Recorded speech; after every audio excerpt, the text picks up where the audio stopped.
এই যে জমিদার, এবার গিয়ে একটু পড়তে বসেন। পড়া হয়ে গেছে? হয়নি? পড়া হয়নি?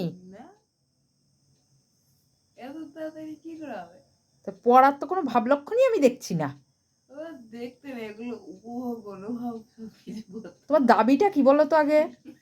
তোমার দাবিটা কি বলো? 349 টাকা মেরে দিলাম। যে 349 টাকা মতো সারাদিন পড়তাম। এইবার যাও, যেটা আমি মেরে দিয়েছি এবার তো তাও মেরেছি, ঠিক আছে? সামনের বার সেটাও পাবে না, এটা মাথায় রেখে দিও। বললাম তো সামনের বার সেটাও পাবে না। তোমার জমিদারি আমি ছুটিয়ে দেবো। দেখো ভাই, আমাকে কিন্তু আন্টি 1000 টাকা দিয়েছে। সরি, এই দেখো 1000 টাকা, চোখে দেখেছো 1000 টাকা? শুধু একটা হুডির পিছনে খরচা করবো। তুই পড়তে বসবিটা কখন সেটা আগে আমাকে বল। এই ঘড়ির কাঁটায় যখন 10টা বাজবে। ঠিক আছে, এই ভিডিওটা রাখা রইলো তোমার বাবার জন্য। টাটা, ঠিক আছে, আমি পড়তে যাচ্ছি মা, ফোন রইলো। ঠিক আছে, ওই ফর্মগুলো ঠিক করালি, নিয়ে গেলি? কি বললো?